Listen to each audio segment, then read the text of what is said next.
It was said that the iterators were selected via a process even more rigorous and scrupulous than the induction mechanisms of the Astartes.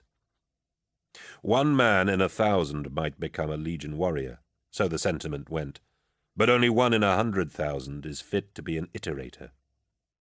A prospective Astartes had to be sturdy, fit, genetically receptive, and ripe for enhancement. A chassis of meat and bone upon which a warrior could be built. But to be an iterator, a person had to have certain rare gifts that belied enhancement. Insight, articulacy, political genius, keen intelligence. The latter could be boosted, either digitally or pharmaceutically, of course, and a mind could be tutored in history, ethic, politics, and rhetoric. A person could be taught what to think and how to express that line of thought, but he couldn't be taught how to think. Kyril Sindermann was the finest iterator Loken had ever seen. Sindermann held the post of primary iterator in the 63rd expedition, and was responsible for the shaping of the message. And his name was known by the Emperor himself. Sindermann was finishing a briefing in the School of Iterators. 2,000 men and women, each dressed in the simple beige robes of their office, sat in the banks of tiered seating, rapt by his every word. "To sum up, for I have been speaking far too long," Sindermann was saying, "this recent episode allows us to observe genuine blood and sinew beneath the wordy skin of our philosophy. The truth we convey is the truth, because we say it is the truth.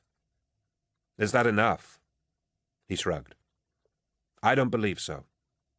My truth is better than your truth is a schoolyard squabble, not the basis of a culture. I am right, so you are wrong, is a syllogism that collapses as soon as one applies any of a number of fundamental ethical tools. I am right, ergo you are wrong. We can't construct a constitution on that, and we cannot, should not, will not be persuaded to iterate on its basis. It would make us what? Liars. That is the one thing we iterators can never allow ourselves to become." Sindermann took a sip of water before continuing. He had a commanding presence, but it was his voice that really mattered. Pitched deep, rounded, mellow, compassionate, it was the vocal tone that got every iterator candidate selected. A soft, delicious, clean voice that communicated reason and sincerity and trust. It was a voice worth searching through 100,000 people to find. "Truth and lies," Sindermann continued. "Truth and lies. Great actions have shaped our society," Sindermann said. "The greatest of these, physically, has been the Emperor's formal and complete unification of terror, the outward sequel to which this great crusade we are now engaged upon. But the greatest intellectually has been our casting off of that heavy mantle called religion.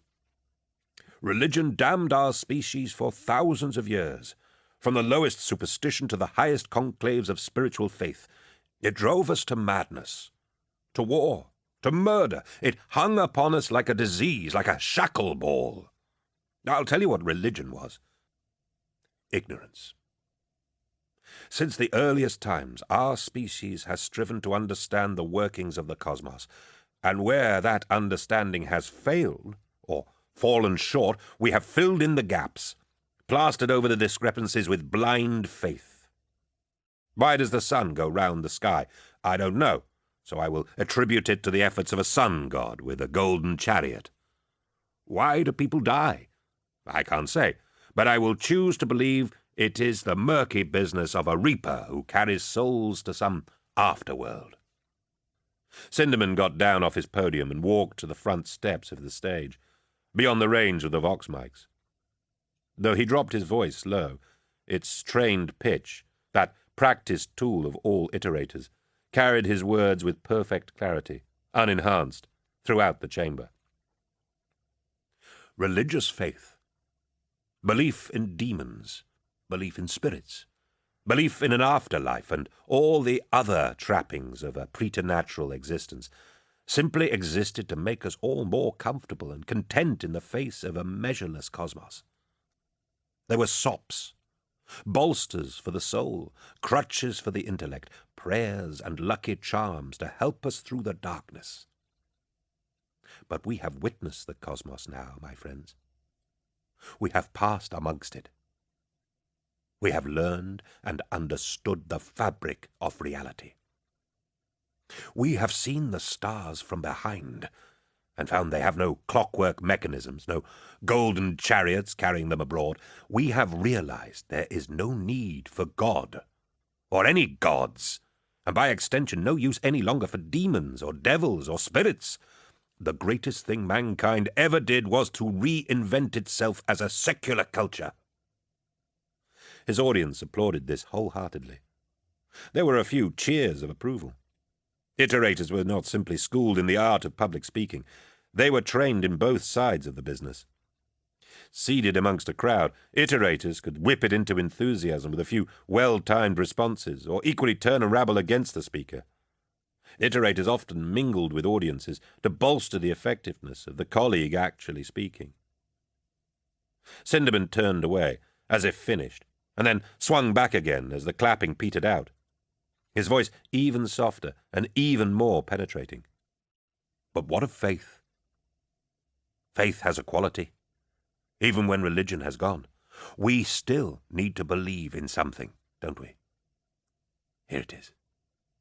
The true purpose of mankind is to bear the torch of truth aloft and shine it, even into the darkest places, to share our forensic, unforgiving, liberating understanding with the dimmest reaches of the cosmos, to emancipate those shackled in ignorance, to free ourselves and others from false gods, and take our place at the apex of sentient life. That is what we may pour faith into. That is what we can harness our boundless faith to. More cheers and clapping. He wandered back to the podium. He rested his hands on the wooden rails of the lectern. These last months, we have quashed an entire culture. Make no mistake, we haven't brought them to heel or rendered them compliant. We have quashed them, broken their backs, set them to flame. I know this because I know the War Master unleashed his Astartes in this action. Don't be coy about what they do. They are killers, but sanctioned. I see one now. One noble warrior seated at the back of the hall. Faces turned back to crane at Loken. There was a flutter of applause. Sindermann started clapping furiously. Better than that! He deserves better than that! A huge, growing peal of clapping rose to the roof of the hall. Loken stood and took it with an embarrassed bow. The applause died away. The souls we have lately conquered believed in an imperium, a rule of man, Sindermann said, as soon as the last flutter had faded. Nevertheless, we killed their emperor and forced them into submission. We burnt their cities and scuppered their warships. Is all we have to say in response to their why a feeble, I am right, so you are wrong? He looked down, as if in thought. Yet we are. We are right. They are wrong. This simple, clean faith we must undertake to teach them. We are right. They are wrong. Why? Not because we say so. Because we know so. We will not say, I am right and you are wrong, because we have bested them in combat. We must proclaim it because we know it is the responsible truth.